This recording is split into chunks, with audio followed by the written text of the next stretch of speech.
अंत के दिनों के संकेत में आपका हृदयपूर्वक स्वागत है। पिछले हफ्ते यानी कि लास्ट वीक हमने बहुत से इंटरेस्टिंग चीजों को देखे। आज हमारे मंच में ब्रदर जगन आए हैं। Brother Jagan, once more welcome. धन्यवाद। ये टॉपिक ही बहुत इंटरेस्टिंग टॉपिक है। इसे एंड टाइम साइंस हम कहते हैं। एंड हम जिस टाइम में जी हैं उस कॉनोटेशन से सेट होता है। ब्रदर जगन, देखिए, लास्ट वीक हमने एक बहुत ही मुख्य विषय के बारे में बात की, वो टेम्पल था। और आज के समय में टेम्पल का मतलब आपने ये कहा कि वी आर द टेम्पल, ऐसा आपने क्लियरली एक्सप्लेन किया। और इस टेम्पल के अंदर अगर प्रभु का आना है तो हमें अपने आप को कितना परिशुद्ध करना है ये भी आपने बताया। लेकिन देखिए क्या होता है कि उस हद तक God wants us to be, but there is a conflict. What are the steps we need to carry और to help to keep the viewer understand that मेरे अंदर प्रभु को रहना है, उसे मुझे छोड़कर नहीं जाना है, क्योंकि बिल्डिंग में जो हुआ वो हमारे साथ नहीं होना है। उस विषय में आप दर्शकों से क्या कहना चाहेंगे? चाहे वो पहला भवन हो या फिर दूसरा भवन हो, यदि कोई व्यक्ति याजक की इच्छा के बगैर भवन में कुछ लेकर आता है तो परमेश्वर उस व्यक्ति को दंडित करते थे। करेक्ट। यदि याजक खुद गलती करता तो प्रभु भवन नाश करते थे। ओके। इस भवन के आप और मैं याजक हैं। करेक्ट। कई बार हम सोचते हैं कि अगर हम पाप न करें तो कितना अच्छा होगा, परंतु हमारा शरीर कमजोर है, इसलिए हम पाप करते हैं। ठीक है। उसके बाद में हम परमेश्वर के पास में आकर पापों का पश्चाताप करते हैं, परमेश्वर से क्षमा मांगते हैं, तब परमेश्वर जो सामर्थ्य क्षमा करते। लेकिन उसके दिल की इच्छा क्या है देखिए, यानी परमेश्वर की नजर उसी पर है। परमेश्वर हमेशा हमसे हमेशा कहते हैं कि हम तो मिट्टी हैं, और इसलिए वो हमसे उम्मीद नहीं रखते हैं कि हम जीवन में कभी पाप नहीं करेंगे। करेक्ट। वापस उठकर उसी गलती को हम न करें। पाप करने के बाद हमारी प्रतिक्रिया क्या होती है वो देखते हैं। सिंसियरिटी देख रहे हैं। शाऊल में और दाऊद में यही फर्क था। शाऊल और दाऊद की तुलना करें तो दाऊद बिल्कुल अलग था। करेक्ट। दाऊद जब पाप करता है तो तुरंत पश्चाताप करता है और समर्पण कर देता है।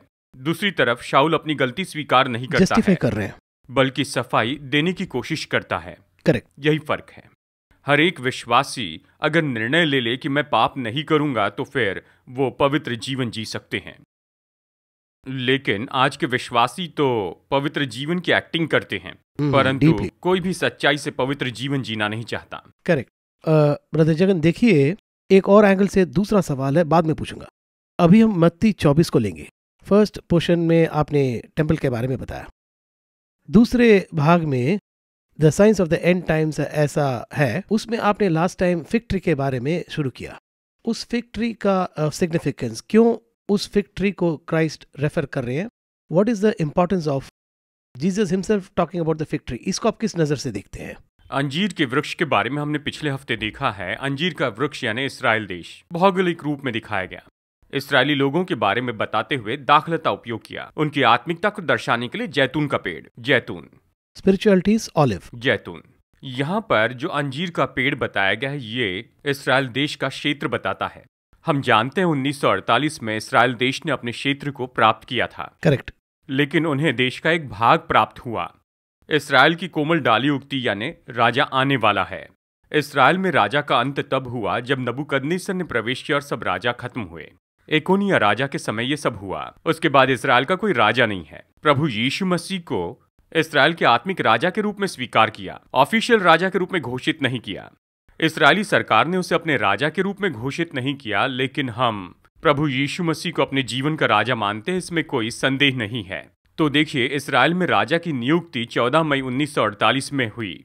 बेन कुरियन आते हैं, David Ben Gurion prime minister बनते हैं। इस तरह पहला राजा आया। इस समय मत्ती 24:33 में लिखा है 100% पूरा हो जाता है। 1948 में। लेकिन याद रखिए 1900 वर्ष तक इसराइल में कोई राजा नहीं था, और इसी के बारे में यहाँ पर वचन में भी विस्तार से बताया गया है। होशे की किताब में अगर हम अध्याय 3 पढ़ते हैं, इसराइल में कई वर्ष तक कोई राजा नहीं था। देखिए अध्याय 3 में वचन 4 और 5 में इसराइली बहुत दिनों तक बिना राजा, बिना हाकिम, बिना यज्ञ, बिना लाठ, बिना एपोद या ग्रह देवताओं के बैठे रहेंगे। उसके बाद वे अपने परमेश्वर यहोवा और अपने राजा दाऊद को फिर ढूंढने लगेंगे, और अंत के दिनों में यहोवा के पास और उसके उत्तम वस्तुओं के लिए थरथराते हुए आएंगे। वहाँ अंतिम दिनों में वापस आएंगे यानी अंतिम दिन होंगे। 1948 में पूरे संसार से इसराइली वापस आ गए। जी हाँ। हिटलर के कारण वो बिखर गए थे। रशिया से, रोमेनिया से, भारत से 1971 में वो वापस लौट गए। संसार भर से परमेश्वर ने उन्हें जमा किया। यानी इस्राएल देश का फिर बनाया जाना अंतिम दिनों का मुख्य चिन्ह है। ओके। 1900 साल तक जिस देश का अस्तित्व नहीं था, उसी जगह पर इस्राएल देश अभी देखा जा सकता है। मेरे ख्याल से इस चिन्ह से बढ़कर दूसरे चिन्ह की जरूरत नहीं है। जी हाँ। अंजीर का पौधा अंकुरित हो चुका है और राजा आने वाला है। पहला राजा डेविड बिन कुरियन, आखिरी राजा यीशु मसीह। सो क्लियर है। अब इसी के साथ में कुछ घटनाएं हमारे समय काल में घटती जा रही हैं। इस्राएल देश के अस्तित्व को देखें तो इसके पीछे 3 मुख्य कारणों को हम देखेंगे। पहला तो राजा होगा, दूसरा राजधानी यरूशलेम होगी, तीसरी बात यरूशलेम में भवन होगा। इस्राएल में ये तीनों बातें होगी। करेक्ट। अब इस्राएल देश उत्पन्न हो गया, कुछ समय पहले अस्तित्व में आया, कुछ साल पहले उत्पन्न हुआ। हाँ। लेकिन फिर भी इस्राएल देश की यरूशलेम राजधानी नहीं थी। तेल अवीव वहां की राजधानी थी। लेकिन हमारे समय 2018 में ट्रंप ने घोषित किया और यरूशलेम को इस्राएल की राजधानी बनाई। करेक्ट। इसमें अद्भुत बात तो ये है, यरूशलेम उनकी राजधानी नहीं थी, तब भी लगभग सारे अरब देश इनके विरुद्ध में थे। लेकिन यरूशलेम राजधानी बनने के बाद सारे अरब देश अब तो उनके मित्र बन गए हैं। So that's a change in attitude. अभी परिस्थिति बदल गई है। इस्राएल सभी देशों का मित्र बन गया है, फ्रेंडली है। वर्षा ऋतु में वर्षा होनी चाहिए, अगर धूप निकलती है तो समस्या होगी। क्योंकि वचन में लिखा है, जब वो सुख सुविधा में जीवन बिताएंगे तो अचानक विपत्ति उन पर आएगी। यहजकेल 38 वचन 8 पढ़े तो पाएंगे, जब वो शांति से जी रहे होंगे तब अचानक युद्ध छिड़ जाएगा। ओके। अभी वो सुख शांति में है, सभी देशों के साथ में शांति बनाई है, पीस के लिए साइन किया है। अब्राहम अकॉर्ड के बारे में आपने सुना होगा। जी हाँ। अब्राहम अकॉर्ड साइन किया यूएई के साथ। यूएई में 7 देश हैं। यूएई के बाद बहरीन से, बहरीन के बाद ओमान से भी, ओमान के बाद सऊदी अरेबिया, फिर सूडान भी। इस तरह सभी देश यहाँ पर इस्राएल के साथ जुड़ रहे हैं। यरूशलेम राजधानी घोषित होने पर 70 देशों ने उनका विरोध किया है। हाँ। जनवरी में, फिर अक्टूबर में, अक्टूबर महीने तक हमने देखा सभी देश उनसे मेल मिलाप कर चुके हैं। यानी अब हमें यहाँ पर अंतिम दिनों के चिन्ह दिखाई देने लगे हैं। ये एक बात है। अब यरूशलेम इस्राएल की राजधानी बन गई है। एक बात बची है कि भवन फिर बनाया जाए। अगर हम इस भवन के बारे में कहें तो बस यही कहेंगे कि भवन बनाने के लिए प्लान तो बिल्कुल तैयार है। ऑलरेडी उन्होंने ब्लूप्रिंट डाल दिया। कुमरान नाम की जगह है। जब वहां पर खोदा गया तो सुलेमान ने जो भवन बनाया था उसका प्लान प्राप्त हुआ है। अब उसी प्लान के साथ वो फिर से भवन बनाने वाले हैं। सन 2018 में जरा देखिए, 1948 से 2018 यानी 70 साल। इस्राएली लोग 70 साल को यहाँ पर एक पीढ़ी मानते हैं। सन 2018 में यरूशलेम राजधानी हो गई। ये कोई साधारण बात नहीं है। सन 2018 में बलि चढ़ाने के लिए उन्हें लाल रंग का पशु भी प्राप्त हो चुका है। संसार भर में ऐसा पशु नहीं। गिनती अध्याय 19 वचन 3 में, नंबर्स 19:3 में अगर हम पढ़ते हैं, लाल पशु के बारे में लिखा है। इनके पास लाल पशु नहीं था, उसका नामो निशान नहीं था। 2018 में स्पेन के पशु से उन्होंने इस पशु को उत्पन्न किया है। ओके। यानी बलि पशु तैयार है, भवन निर्माण की सामग्री तैयार है और प्लान भी बिल्कुल तैयार है। इससे भी बड़े आश्चर्य की बात यह है, 2010 में हारून का गोत्र भी मिल गया है। ओके, आरन का ट्राइब। ये कैसे पॉसिबल हुआ? 2000 साल तक उनका पता भी नहीं था।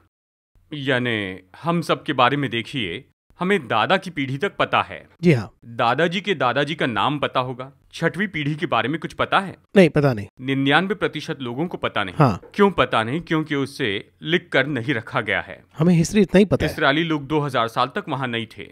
अगर हिसाब लगाकर कहे तो 25 पीढ़ी तक वो अपने देश से दूर रहे हैं। 25 पीढ़ी तक देश से बाहर रहे तो हारून के बड़े पुत्र का वंश कैसे ढूंढ सकते हैं? हारून तो लेवीय गोत्र से आया था, उसे कैसे पहचाना? कैसे? वही मैं भी पूछ रहा हूँ। 2010 में ईस्ट अफ्रीका में सिनेगॉग आराधनालय में एक यूरोपियन, यानी वो तो यहूदी थे, वो वहां गए। सिनेगॉग में जाकर रिसर्च कर रहे थे। जब वो वहां पर गए तो उस अफ्रीका में एक व्यक्ति को देखा जिसकी त्वचा का रंग, आंखों का रंग, बालों का रंग बिल्कुल भिन्न था। फिर उनसे पूछा कि आप अफ्रीकी लोगों से बिल्कुल अलग दिखाई देते हैं। अफ्रीकी कैसे होते हैं हमें पता, वो है, तो पता है, लेकिन ये व्यक्ति अलग है। जब उन्होंने देखा तो वहां ये व्यक्ति तोराह की पुस्तक पढ़ रहे थे।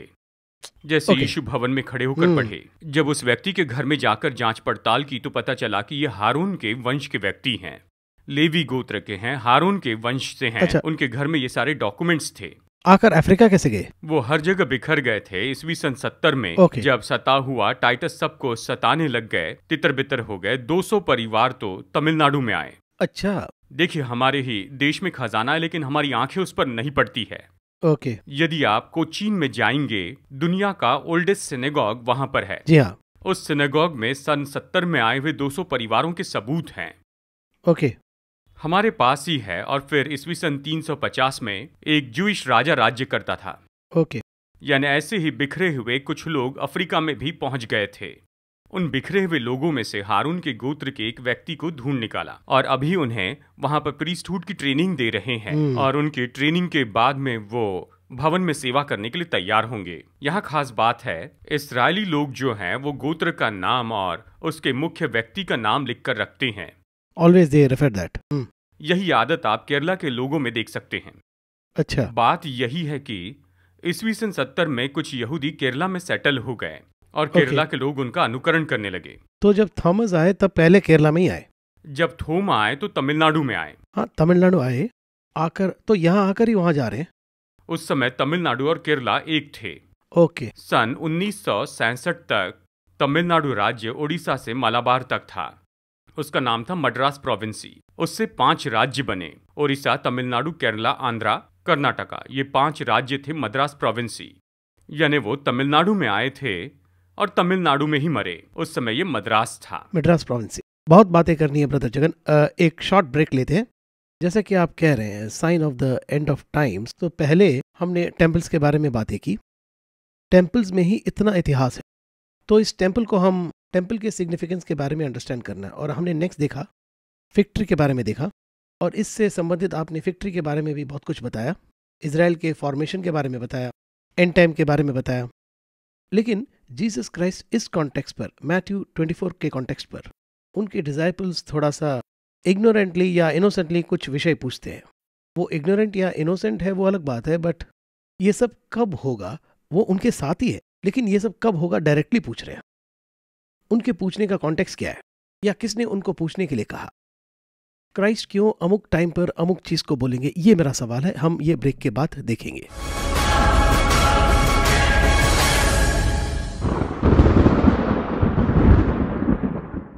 B12, ये क्या नाम कुछ अलग है ऐसा आप सोच सकते हैं। हाँ, नाम तो अलग है, लेकिन सभी लोग इस सत्य को जानते हैं।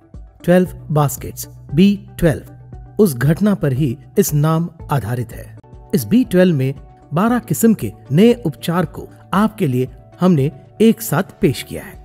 ऐप से लोग सोचते हैं, क्या इसे चर्च में यूज कर सकते हैं? मैं एक सवाल पूछता हूँ, चाहे आपके मैसेजेस हों, सुबह का प्रॉमिस वर्ड हो, या फिर चर्च टाइमिंग्स हो, न्यूज हो, व्हाट्सएप के माध्यम से आप भेज रहे हैं ना, वो व्हाट्सएप एक ऐप है। उसी प्रकार कितने सारे फीचर्स है, कितने सारे ऐप्स है, ये सभी एक ही ऐप में चर्च के लिए अगर हो तो कितना अच्छा होगा। जरा सोचिए, वही है B12। ठीक है, अब एक सवाल आपके मन में जरूर होगा, एक ऐप क्रिएट करने के लिए कई लाखों में खर्च करने पड़ते हैं, पर क्योंकि आपके लिए ये हमारे चर्च के रिलेशनशिप एग्जीक्यूटिव्स आपसे बातें करने के लिए तैयार है। इस ऐप के बारे में अधिक जानकारी के लिए हमारी वेबसाइट में लॉग ऑन करें www.b12.app। B12, your church connected.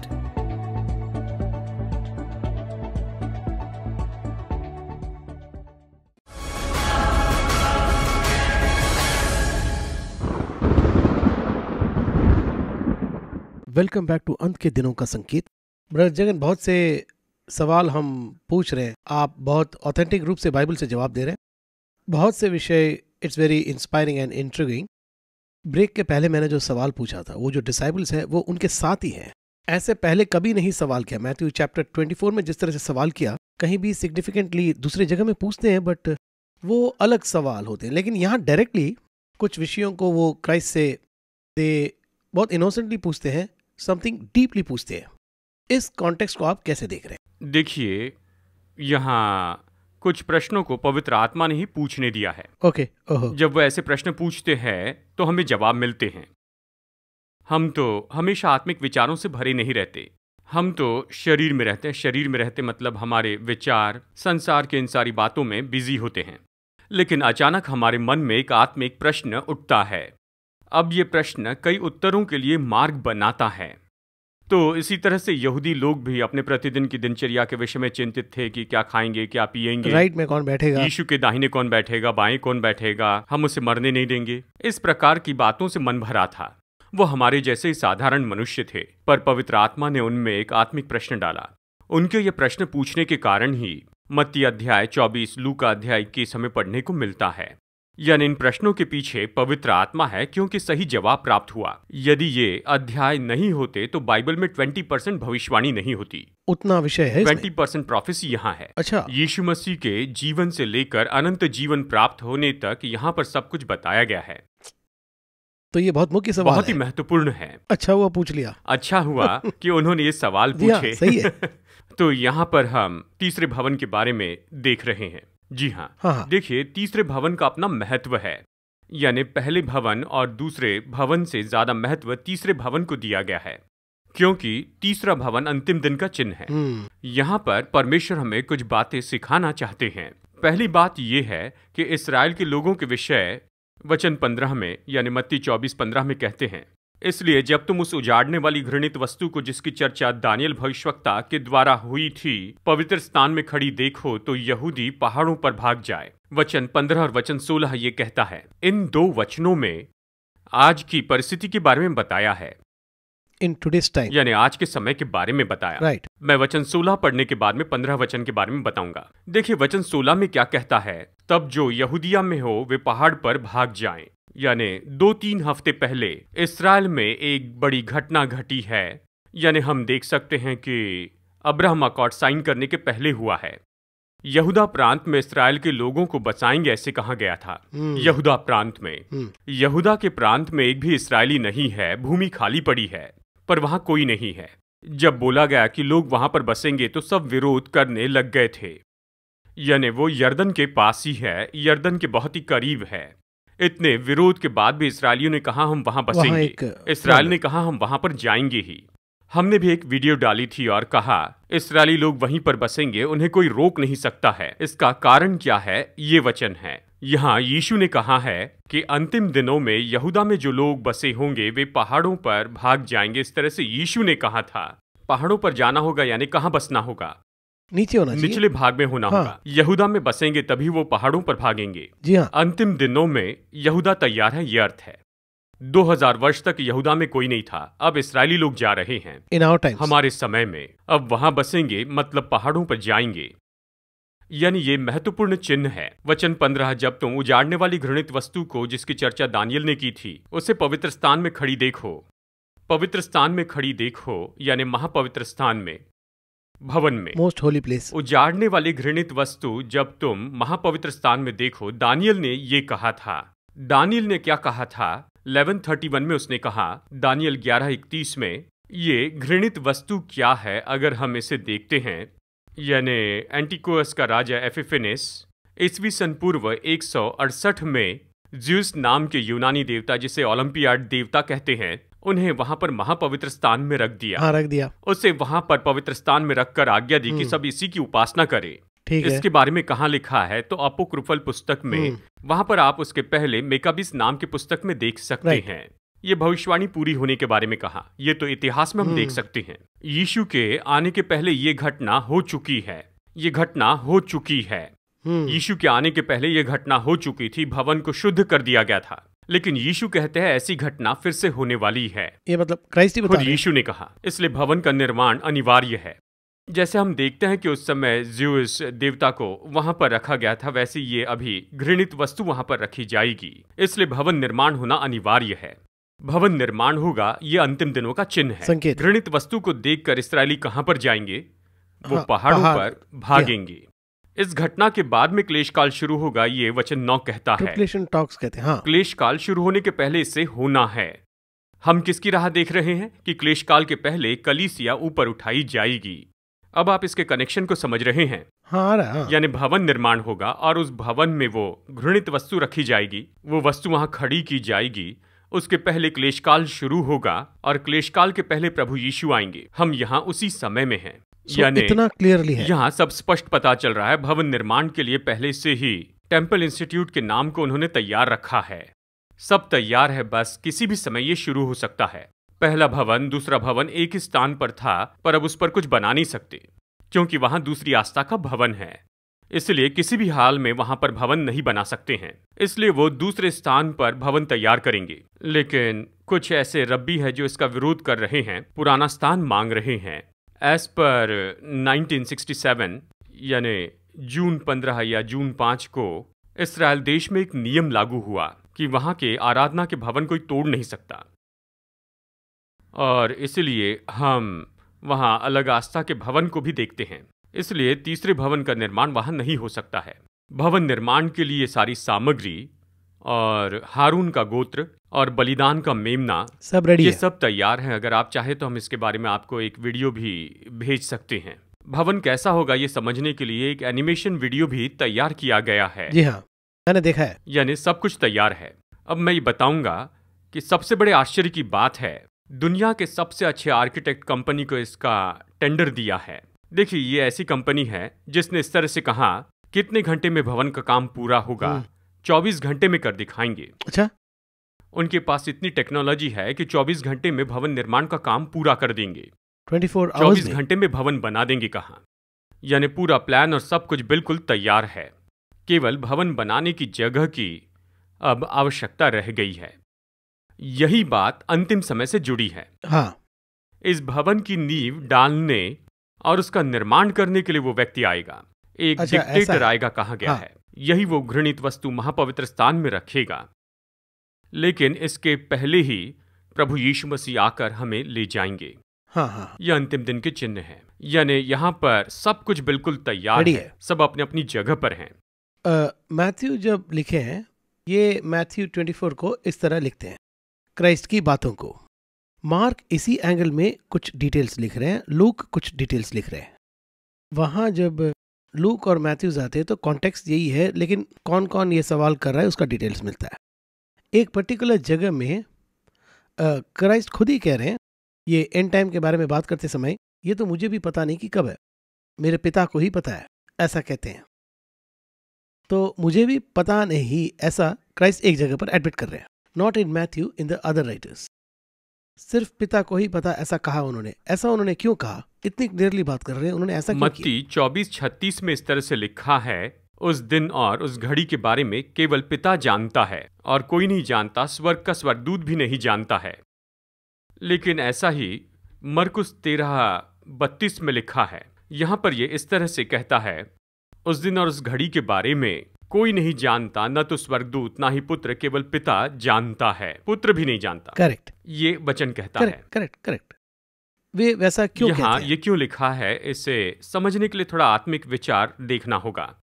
दरअसल बात ये है कि जो कुछ पिता परमेश्वर ने यीशु को दिया, उन सब बातों को प्रभु चेलों के हाथ में देना चाहते थे।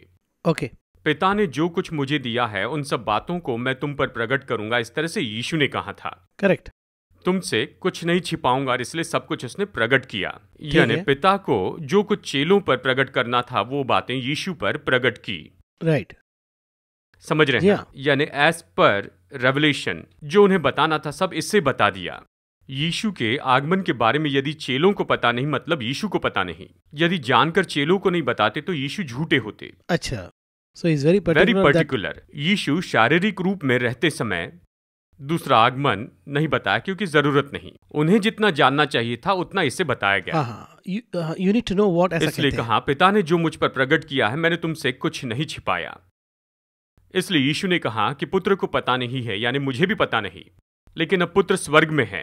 ये हाँ, बताने तक उसे पता नहीं था। नहीं बता सकता, ये वचन है। पृथ्वी पर रहते ही बता दिया। कहा, पुत्र को भी पता नहीं है। पिता ने मुझे नहीं बताया, इसलिए मैंने तुम्हें नहीं बताया। यहाँ पर एक और विषय बताता हूँ। पुनरुत्थान के बाद, रिजरेक्शन के बाद प्रेरितों में उससे सवाल पूछा। अध्याय 1 में चेलों ने यीशु से पूछा, क्या इस समय काल में आप इस्राएल को राज्य सौंपेंगे?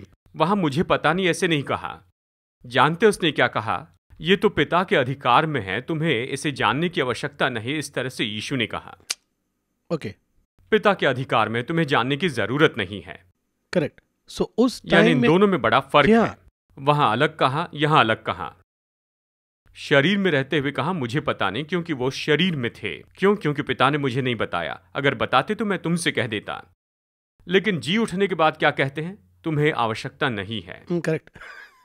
तो इसीलिए मैं दर्शकों से ये कहना चाहता हूं कि एक ही नजरिए से न देखकर we have to go deeper and study the word of God. यही आपसे मुझे समझ में आ रहा है। जी Yes. ये तो 4 डायमेंशन में लिखा है।